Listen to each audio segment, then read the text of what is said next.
नाज़रीन आदाब, प्रोग्राम खास मुलाकात में आपका इस्तकबाल है। मैं हूं आपके साथ अबू हुरैरा।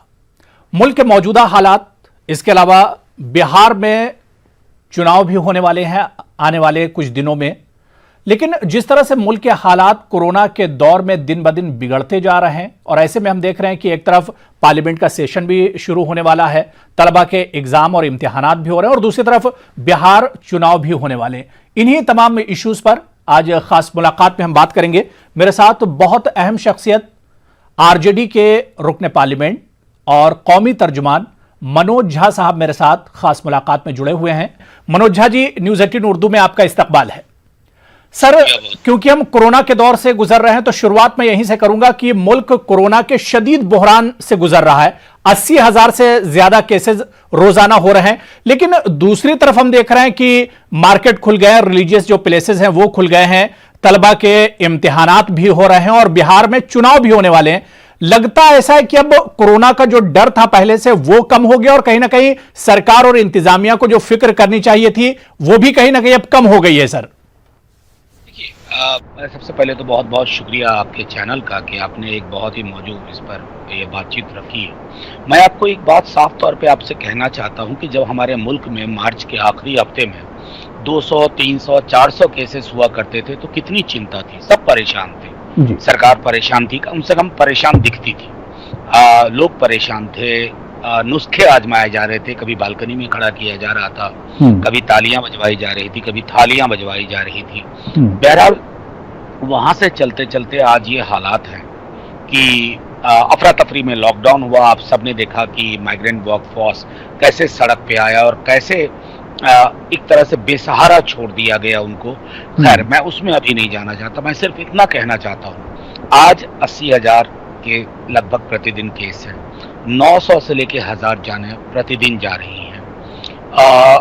क्या बदल गया हमारे देश में? जब 100, 100, 200 केसेस थे तो कितनी चिंता थी। हम लॉकडाउन की बात करते थे, हर दिन ministry of health, ICMR press conference किया करता था, और सब गायब हो गया। कहाँ चली गई सारी चिंताएं? हम 21 दिन में कोरोना को हराने वाले थे, या हमने ये तय कर लिया कि हर इंसान अगर वो जिंदा बचता है तो ऊपर वाले की मेहरबानी है उस पर, और अगर वो नहीं बचता है तो सिर्फ एक आंकड़े में उसका नाम जुड़ जाएगा कि कैजुअलिटी में एक नाम आज और फलाने का।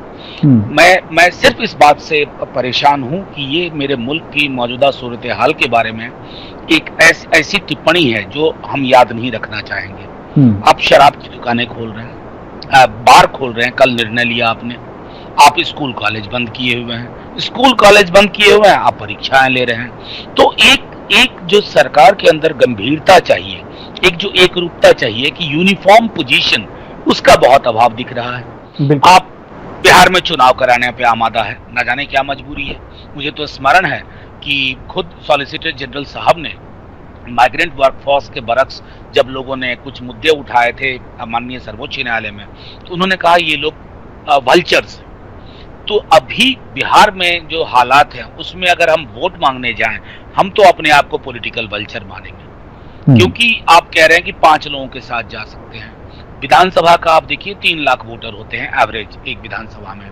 आप डोर टू डोर कैंपेनिंग नहीं करते हैं, 5 गांव पे जाकर के आप बिठाते हैं लोगों को, एक पंचायत में बैठते हैं, बात करते हैं। आप अगर वो बिठा रहे हैं यानी कि आप दैहिक दूरी, जो एक फिजिकल डिस्टेंस का मसला है कोरोना के साथ, उसको डिफाई कर रहे हैं। तो मैं सिर्फ ये कहना चाहता हूं कि शायद हमने ये तय कर लिया है कि हम कोई सोची समझी रणनीति से नहीं चलेंगे, हमारा एक्शन एपिसोडिक होगा और नतीजे में जो आम जिंदगियों में कोहराम है, चाहे जिंदगी जाने जा रही हों, नौकरियां जा रही हों, उन सब से ताल्लुक मैं समझता हूं सरकार को कोई फर्क नहीं पड़ता। और ये सबके लिए चिंता का विषय होना चाहिए, सबके लिए, सत्ता के लिए, विपक्ष के लिए, सिविल सोसाइटी के लिए, आम शहरी के लिए।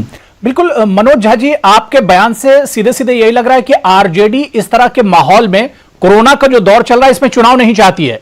आरजेडी बिल्कुल सहमत नहीं है इलेक्शन कमीशन के फैसले से। देखिए, इलेक्शन कमीशन एक स्वायत्त संस्था है, आर्टिकल 324 के तहत उनका काम है custodian of free and fair election.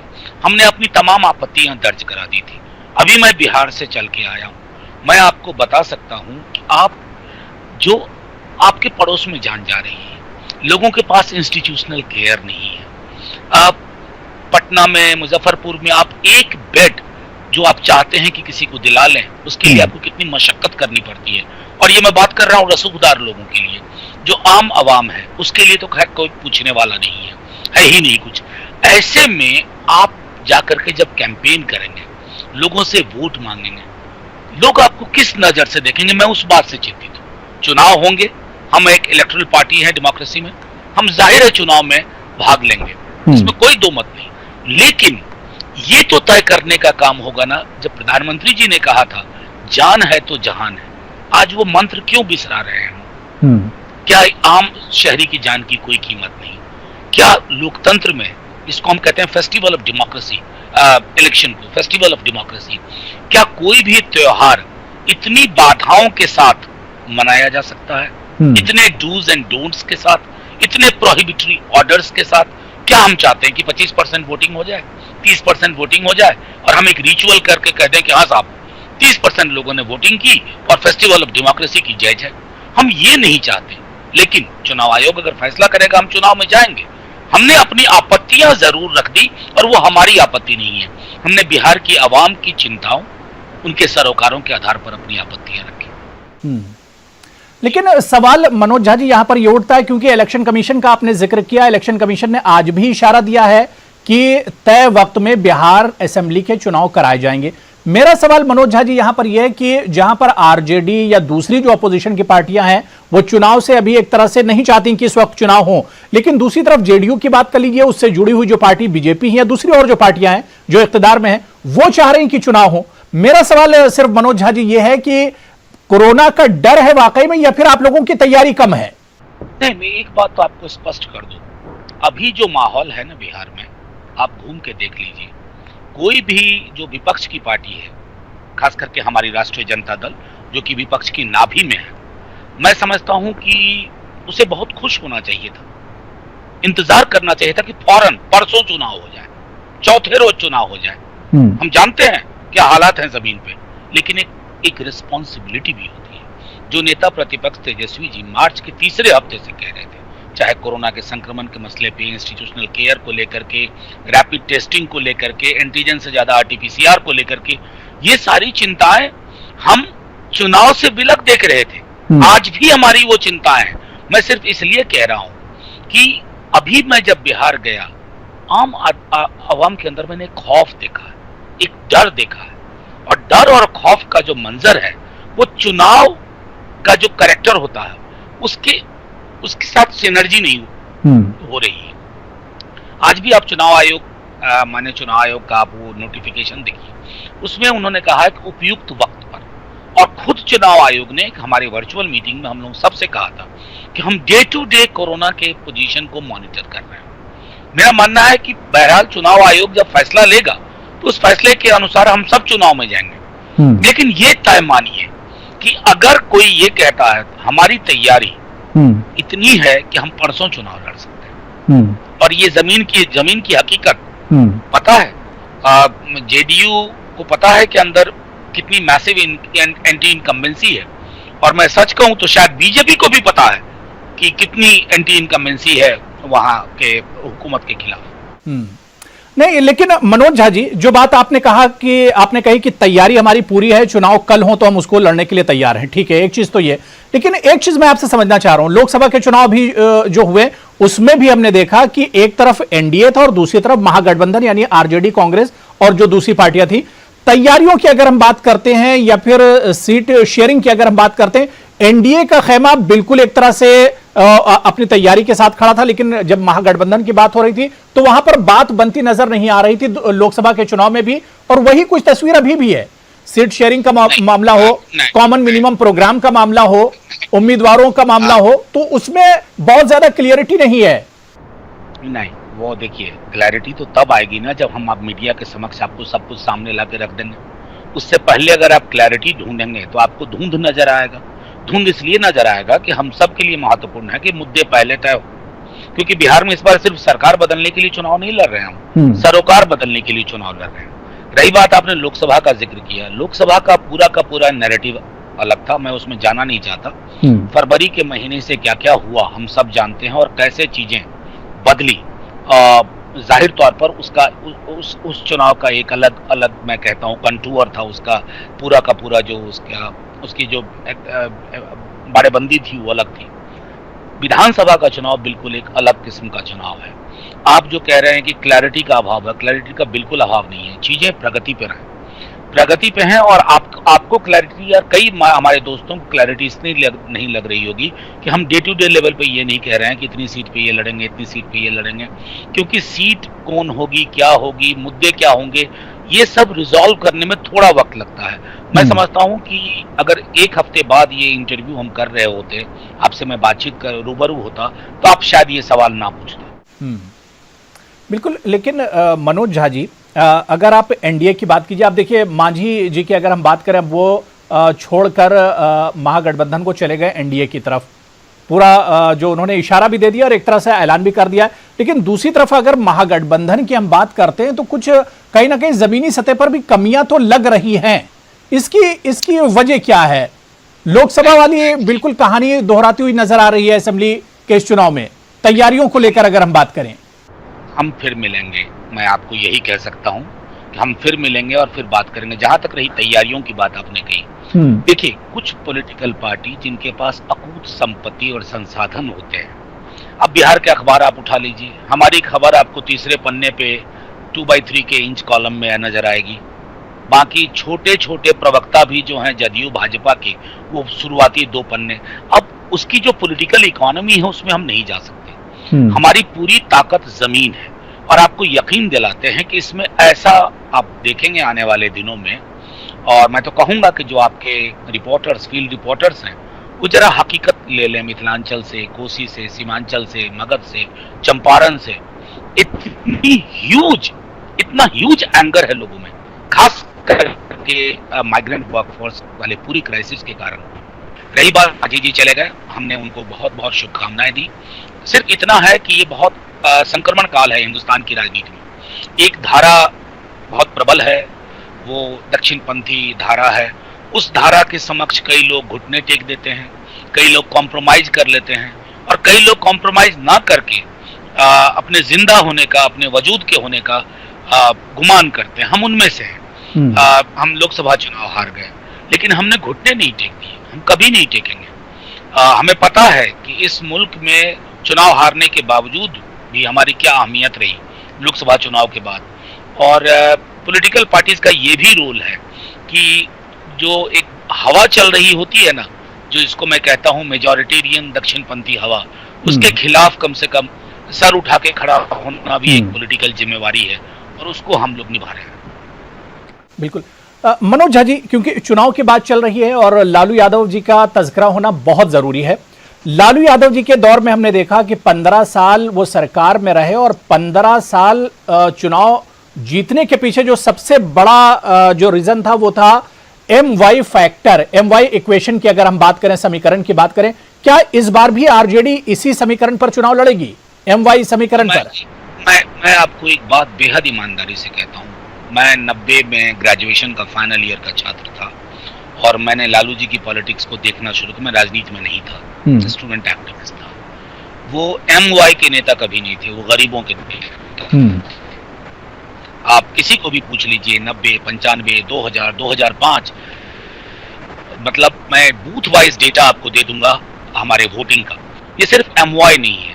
और खास तौर पर आप इस बार देखेंगे तेजस्वी जी ने नेता प्रतिपक्ष के रूप में जो पूरे संगठन में बदलाव किए हैं, और जिस बदलाव का असर आपको टिकट डिस्ट्रीब्यूशन में भी मिलेगा, तो मैं आपको यकीन दिलाता हूं कि MY का करके हमें कोई ये नहीं कह सकता कि ये सीमित आधार की पार्टी है। आप देखेंगे कि जितने भी लोग हैं, इवन इंक्लूडिंग अपर कास्ट का एक बहुत बड़ा चंक, जो खास करके रोजगार जैसे विषयों पर लगातार तेजस्वी जी के इनिशिएटिव के पक्ष में खड़ा हुआ है।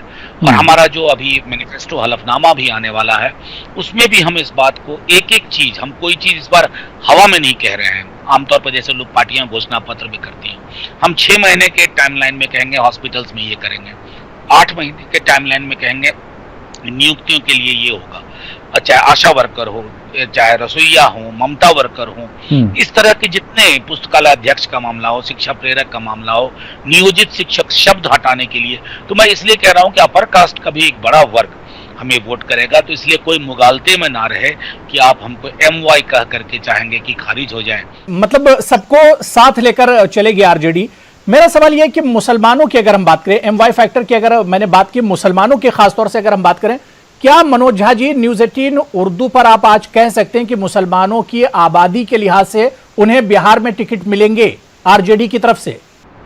आप पिछला भी देख लीजिए। और आपको मैं दूसरी चीज बताऊं, आज मैं पूरे ईमानदारी से आपके माध्यम से कह रहा हूं, बीते दिनों पार्लियामेंट में जितने भी मुद्दे ऐसे आए जिसका सीधा असर अकलियत पे था, उनकी जाति जिंदगी पे था, उनके सवालों पे था, आप कोई पॉलिटिकल पार्टी दिखा दीजिए जिसने उस तेवर के साथ संसद से लेकर सड़क तक ये लड़ाई लड़ी। क्या हमारे मुसलमान भाई बहन नहीं देख पा रहे हैं? ये बिल्कुल देख रहे हैं। उन्हें पता है कि आज राष्ट्रीय जनता दल शायद हिंदुस्तान की अलग एक ऐसी पार्टी है जिसने कभी कॉम्प्रोमाइज नहीं किया कोर इश्यूज पे, चाहे वो सेक्युलरिज्म का मसला हो, सोशल जस्टिस का हो। तो हम आपको ये पूरा वादा करते हैं कि आप पिछली बार का भी देखिए, इस बार का भी देखिए, तो लालू जी की जो विरासत है, मतलब बहुत आसान है। बहुत सारे लोगों ने अपनी आंखें बंद कर ली, बहुत सारे लोग झुक गए, वो व्यक्ति नहीं झुका, और उन्हीं की विरासत को राष्ट्रीय जनता दल कैरी फॉरवर्ड कर रहा है। वो आप देखेंगे रिप्रेजेंटेशन में भी, वो देखेंगे भी इसमें भी, और वो आपने देखा है संसद से लेकर सड़क तक और विधानसभा में। बिल्कुल। लेकिन मनोज झा जी, लालू यादव जी की विरासत की आपने बात की, एक बहुत बड़ा इशू इन दिनों बिहार में है उर्दू जबान को लेकर। उर्दू जबान को कंपलसरी सब्जेक्ट से एक तरह से हटा दिया गया है, लाजमी सब्जेक्ट से उसे हटा दिया गया। 40 तलबा पर एक उर्दू का टीचर दिया जाएगा। बहुत बड़ा इशू है उर्दू वालों के लिए। लेकिन आपने जो लालू यादव जी के विरासत की बात की, अगर लालू यादव जी होते तो इस इशू को लेकर, अगर पॉलिटिक्स में होते, मैं ये बात कर रहा हूं, अगर वो पॉलिटिक्स में इस वक्त एक्टिव पॉलिटिक्स में होते तो शायद उर्दू के इस इशू को लेकर वो सड़क पर उतरे होते। लेकिन आरजेडी की तरफ से कोई लीडर सामने नहीं आया। मैं आपसे इत्तेफाक नहीं रखता हूं। हमारे लीडर्स ने ये कंपलसरी जब ये हटाया गया तब भी, बल्कि एक छोटी सी चीज कहूं, ललित नारायण मिथिला यूनिवर्सिटी के बोर्ड पे उर्दू हटा दिया गया था, उसमें भी सबसे प्रखर आवाज। यहां तो पूरी रियासत से ही उर्दू हटाई जा रही है। बिहार की दूसरी जबान है उर्दू, और उसके साथ ये हालत। आप यकीन मानिए, हमारे मैनिफेस्टो का भी इंतजार करिए, हमारी सरकार के आने का इंतजार करिए। हम बाकायदा, चाहे कोई भी लैंग्वेज हो, उर्दू खास तौर पर, हम ये तय करेंगे कि उनको जिंदा रखा जाए। और स्टूडेंट टीचर रेशियो पे, ये नहीं कि 200 स्टूडेंट पे एक उर्दू टीचर रख दिया, जहां 200 नहीं है वहां टीचर होगा ही नहीं। बाकायदा जो एक नेशनल नॉर्म है उसको हम वहां जमीन पे ले जाएंगे। और उर्दू, मैं माफी के साथ कहूं, मुझे दुख इस बात का रहा कि मैंने उर्दू लिखना नहीं सीखा। उर्दू जुबान सिर्फ मुसलमानों की नहीं है, उर्दू हिंदुस्तान की जुबान है। अगर खालिस कुछ जुबानें हिंदुस्तान की हैं तो वो उर्दू भी है उसमें से। खास करके मैं समझता हूँ उसकी एक रिच हिस्ट्री रही है। हम उन सब के मद्देनजर, आप यकीन मानिए, आप मनोज झा जी, अभी इस बात की इस यकीन दहानी या यकीन कैसे करें, क्योंकि यही दावे तो जेडीयू और नीतीश कुमार भी हमेशा करते हैं मुसलमानों को लेकर, उर्दू जबान को लेकर। यही दावे तो उधर से भी किए जाते हैं। नहीं, आप हमारी गवर्नमेंट जब भी रही 2005 तक आप देख लें, और अभी बीते दिनों हम 1.5-2 साल थे मात्र, 15 के नवंबर से लेकर के 17 के जून जुलाई तक। तो आप उस दौर की चीजों को देख लें, आपको फर्क साफ नजर आ जाएगा। मैं ट्रिपल तलाक का मसला मैं लाना नहीं चाहता था, उस पर देख लीजिए कि क्या जुबान हमारी थी, क्या पक्ष हमारा था। आप CA NRC का मसला ले लीजिए साहब, हम निर्गुण भजन नहीं गा रहे थे। हमने उसको संसद में भी लिया, विधानसभा में लिया और सड़क पर लिया। तो ये फर्क है। हम असल में, माफ कीजिए मनोज झा जी, आपने बड़ा अच्छा इशू यहाँ पर छेड़ा। CA NRC इशू की आपने बात की, और इस इशू को वाकई में आरजेडी ने बड़े पैमाने पर उठाया, बिहार को बंद कराया। और आपको शायद याद होगा, बहुत अच्छे से याद होगा, कि जब आरजेडी ने बिहार बंद कराया था CAA के इशू पर, में एक हादसा हुआ था और एक आमिर नाम का एक लड़का मार दिया गया था, उसके घर तक आरजेडी लीडर नहीं पहुंचे, तेजस्वी यादव नहीं पहुंचे। नहीं, आप देखिए, फिर आप पता करिए आमिर के साथ संपर्क हुआ या नहीं। आपको मैं आग्रह कर रहा हूँ, तेजस्वी यादव वहां तक नहीं पहुंचे ना। नहीं, आप ये तो तय करिएगा ना कि अगर आप मान लीजिए भी यहीं दिल्ली में बहुत सारे इश्यूज हुए, अगर मतलब मैं अपनी पार्टी की ओर से जा रहा हूं तो आप उसको खारिज कर देंगे क्या, या बिल्कुल उसका कोई महत्व नहीं है? ये सवाल हमसे पूछा जाए कि ऐसी पार्टी से जिसने बिना इस बात की परवाह किए हुए कि कौन क्या कहेगा, पूरे बिहार से लेकर के इवन देश के अलग अलग हिस्सों में हम और हमारी पार्टी के लोग गए, तेजस्वी जी पीछे खड़े रहे। अब मैं एक घटना में जब बाकी लोगों ने संपर्क किया और वो उनके कहने से ही कर रहे हैं। यहाँ दिल्ली में हमारे विंग का एक स्टूडेंट अरेस्ट किया गया फॉल्स फैब्रिकेटेड चार्ज पे, तो अगर मैं उसके लिए कोर्ट में खड़ा होता हूँ, मैं उसके फैमिली से संपर्क में रहता हूँ, तो इसको आप तेजस्वी जी का क्रेडिट नहीं मानेंगे? वो मेरे पीछे ना खड़े हों तो क्या संभव होता, मेरे लिए आसान होता इतना? मनोज झा जी, क्योंकि मुसलमानों की बात कर रहे हैं और चुनाव भी अब करीब है बिहार में, सीमांचल जो एक गढ़ माना जाता था किसी दौर में आरजेडी का, आज वहां पर आपके लिए एक और चैलेंज है। आपके लिए क्या, जो भी सियासी पार्टियां उनके लिए, एमआईएम ने भी अब एक तरह से दस्तक दे दी है, एक उम्मीदवार उनका वहां पर जीतकर आया है, लेकिन इस चुनाव में आप देखिए कि अभी तक एमआईएम ने 50 सीटों पर उम्मीदवारों का ऐलान कर दिया है। क्या वाकई में आरजेडी के लिए बड़ा चैलेंज है एमआईएम? मैं नहीं, देखिए, उसको आरजेडी के लिए चैलेंज मत कहिए। एक जो सेक्युलर पॉलिटिक्स करने की हम लोग कोशिश कर रहे हैं उसके लिए चैलेंज है। और एमआईएम की पॉलिटिक्स को देखना हो तो आपको सीधे एक फॉर्मूला है ना, ये तो किंडरगार्टन का बच्चा बता देगा कि ओवैसी साहब की पार्टी के खड़ा होने से फायदा किसको होता है।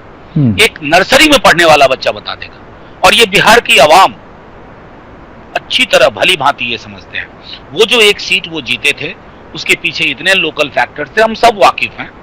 कैंडिडेट होता है, बहुत सारे लोकल फैक्टर होते हैं, लेकिन आप यकीन मानिए 15 में भी उन्होंने खड़ा किया था। हर जगह जमानत जब्त हो गई थी लगभग, एक आध को छोड़ करके। तकरीबन वही चीजें होंगी, क्योंकि पॉलिटिक्स के नेचर को समझना जरूरी है। ओवैसी साहब बहुत अच्छे बैरिस्टर हैं, लेकिन ओवैसी साहब को यह भी सोचना होगा आप चाहते क्या है। अगर आप 40 सीटों पे खड़ा कर रहे हैं तो ये अगर दलील मनोज झा जी दे रहे हैं, क्या आरजेडी दावत देगी ओवैसी साहब को, एमआईएम को, कि आ जाइए हमारे बैनर तले, आ जाइए हमारे साथ चुनाव लड़ लीजिए बिहार में? वो तो तैयार है, वो तो कह रहे हैं कि हमें कोई बुलाए तो। लड़ाई तो दोनों की एक ही है। नहीं, एक बात जान लीजिए, राइट विंग चाहे ए श्रेणी का हो या बी श्रेणी का, हमारी बराबर की दूरी रहेगी। ऐसा नहीं होगा। अगर हम दक्षिण पंथ से लड़ रहे हैं तो दक्षिण पंथ के डिफरेंट एडिशन से लड़ रहे हैं, डिफरेंट संस्करण से लड़ रहे हैं, और यही हमारा स्टेटेड पोजीशन। नहीं, यही बात तो ओवैसी साहब भी कहते हैं, एमआईएम भी यही बात कहती है कि उनका टारगेट, जो टारगेट उनका है वही टारगेट आरजेडी का है। नहीं, उनका टारगेट, उस जुबान से वो टारगेट नहीं पूरा होता है। वो इंक्लूसिव जुबान नहीं है, सबको साथ लेके चलने वाली जुबान नहीं है। वो एक्सक्लूसिव जुबान है, जैसे बीजेपी की जुबान है एक्सक्लूसिव, और एक्सक्लूसिव जुबान के पक्ष में खड़ा नहीं हुआ जा सकता। मनोज झा जी, लेकिन अगर हम पूर्वांचल की बात करते हैं, खासतौर से सीमांचल की, माफ किया, सीमांचल की अगर बात करते हैं, तो यहां पर आप लोगों का गढ़ रहा है। एमआईएम के आने से क्या फर्क पड़ेगा? क्योंकि एमआईएम की इक्वेशन की अगर हम बात करते हैं तो उनकी नजर भी मुस्लिम एमवाई जो फैक्टर है उसी पर रहेगा, उसी इक्वेशन पर। देखिए, कोई समीकरण पर नजर रख लेना ऐसे ही नहीं हो जाता है। मैं बार बार इस बात को दोहरा रहा हूं कि बिहार की जनता, अब जाके पूछिए, उन्हें पता है कि उनको कैसी सरकार चाहिए पटना में। ओवैसी साहब सरकार नहीं दे पाएंगे।